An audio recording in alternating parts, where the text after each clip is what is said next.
Hello, and welcome back to our channel, Live Well and Laugh Plenty. I'm Jessica, and this is Dr. Watson. Hi, how are you? And today we're going to continue on with our trend, talking about different mental health diagnoses, and one is depression today. Now, depression is something that we don't want to talk about. No. It's so sad, right? Yeah, nobody wants to talk about it. No one wants to talk about depression because everyone is saying, oh, I don't feel well. You may have a diagnosis and you may not know. So one of the things that we talked about is dysthymia. It basically is where you have been depressed for so long, you don't even know that you're depressed. So it's like a line, and you're on that line of not feeling well until something happens and you dip. Right. And you can't get back on that line, but that line was already kind of broken. And that's depression. Right. Because then it affects everything. It affects your relationships, it affects work, it affects school, it affects your whole lifestyle, you know? And like people don't want to get up What about in the you? morning. You might overeat. Oh, yes. That's something big. A lot of people, when they get stressed and stuff, they start to overeat. Overeat, not eat. Or, yeah. Oh, my goodness. And then it gets so severe. It's a clinical aspect of it. And then it affects your health wise. Yes. And now you're going to the doctors and stuff like that. So You may not want to bathe. yes, You may not want to wash. That's true. And then you need to get some help. Well, you need to get help even before then, but that's when people start to tell you. That's when people like, the onion person is on the train. It's time to she run. needs some help. That's when they realize something's going on. Yes, and we're not making fun of it. We're not making light of it. I think at every part of everyone's life, sometimes you feel a little bit sad or a little bit blue or out of sorts. Right. That's not what we're saying. We're saying when it affects everything. Yeah, so you are depressed. Because certain situations you're gonna have your down moments, you're gonna cry, you're gonna go through your grieving process, however you go through it. But when you get really down that you can't come back up, you can't fight to get back on your regular basis, doing your regular things, taking out the garbage, everything seems so difficult for you. That's when it becomes a problem. Yes. You know? Yes. And depression is something that we all may at some time in our lives feel depressed, have it, feel it. And I keep going back to the feeling aspect of it because sometimes we don't even know what it is. We just know that we don't feel ourselves. You don't feel, that's true. So I don't feel like Juwan and you may not feel like Jessica. And it's like, what's going on? What's going on? Right. But here's a question. What's the difference? Okay, so I can get depressed or feel depressed. Say I lost somebody and I'm going through that transition. Yes. All right. So how can you tell at what point is it now I need to be diagnosed? You're not functioning. Okay. You're not doing the things that you normally do. But when you lose somebody, you don't sometimes. But there's a time limit. Okay. And that is when you know is like, this is not good. I know a lot of people say, grieving is throughout your own time. It's a process. There's no time. Nobody could give you a time limit to grieve. So what you think? But in some cultures, they tell you, get over it. Or, you said it to me tonight when I said to you, I'm tired. You said, drink some tea. Drink some tea, girl. So if you get depressed, like you lost somebody, right? Or you feel depressed. Or you feel depressed because you just had a loss in your family or whatever. When it gets to 2-3 weeks maybe? Everyone is different. Right. Let's just say when it gets to the point where you are not functioning. Okay. Where you just don't want to open your eyes, and when you do open your eyes, you're like, it's another day. Okay, I understand what you're saying. Yeah, it should not more like it's another day without that person, but you're kind of like, oh, it's another day for me to get up and have to do something. I think we mentioned this before, depression comes with anger. Yes, people get angry. So you are to the point where you don't feel good about yourself, but to the world, you're angry. And people misunderstand that. Right. And they're like, what's wrong with you? Why are you nasty? Right. Not knowing. Because you have your own battles you're fighting. Yes. Okay. So now you have somebody, and how would you diagnose them with depression? Like, if I'm sad and I don't feel like getting up, it's Monday and I don't feel like getting up, at what point would you say, I think you have depression? Well, according to the DSM-5, there are many different factors that we look for. It's not easy to diagnose. And it's a time, and we look for different symptoms. Okay.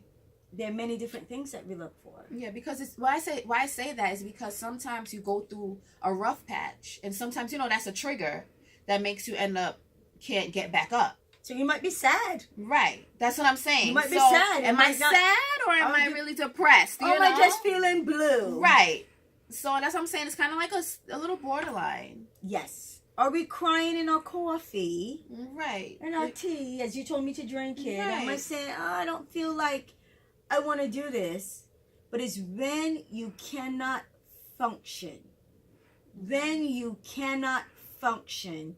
When you just feel like going into the bed and pulling the covers over your head and staying there 4 days. Okay. So how about some nice coping mechanisms for depression? Get yourself some help. Tell someone. Don't suffer in silence. Yes, I like that. I heard that somewhere before. Don't suffer in silence, because depression can turn real nasty to where you want to hurt either yourself or someone else. So it's a hard one to battle with. Like, anxiety, we're like, close your eyes, take a deep breath. But when it's depression, it's kind of, you close your eyes, you open up, you're still depressed. Like, you know what I'm saying? So, and I think that family members or a friend should recognize that you've lost a lot of weight, or you gain a lot of weight, or you're not doing the things that you normally do. You're not smiling. Your eyes don't have that twinkle. Oh, your eyes do twinkle now. Do they? Yes, they do. Okay. Yes. Those only on like TV, but okay. Yeah, they twinkle, and people might say you're not yourself. Right. But these are individuals that know you, or and have seen you, and it's like, what is wrong with you? And it's okay to ask that question. It's not what you ask, it's how you ask it. Because we don't go around, what's wrong with you? Right. Then you're gonna get an attitude. What's wrong with you? Right. So you would say, are you okay? Is everything okay today? Are you feeling okay? Is there something you want to say? Is there something that I can do? And that's how we handle that. Well, there are crisis centers and phone calls you can make. Hotlines. That's what I'm looking. Hotlines. If you are feeling depressed, or someone that you think is really, really getting to that limit, because they may not admit it. That's true. They may not admit it because there is a stigma attached to it, and that stigma is in every culture and community and race and gender, and it doesn't matter. Doesn't matter. Yeah. But as human beings, we just sometimes may not feel very well. Do you feel that you can get over depression without medication? It depends on the severity. Okay. It depends on the severity. And it's not medication forever. Some people say, I'm not doing that. I'm not taking this. That's another thing with psych meds. People think that you're stuck with it. And then you're like, no, they're going to think I'm going to be on this medication forever. I don't want to. You know what I mean? But the thing about it is, we have to remember it takes about 6 weeks. To even see something. Yes. And people, we are in a society where everything has to be fast. Instant. Yeah. No. Yes, instant gratification. Yes. Doesn't work like that. Okay.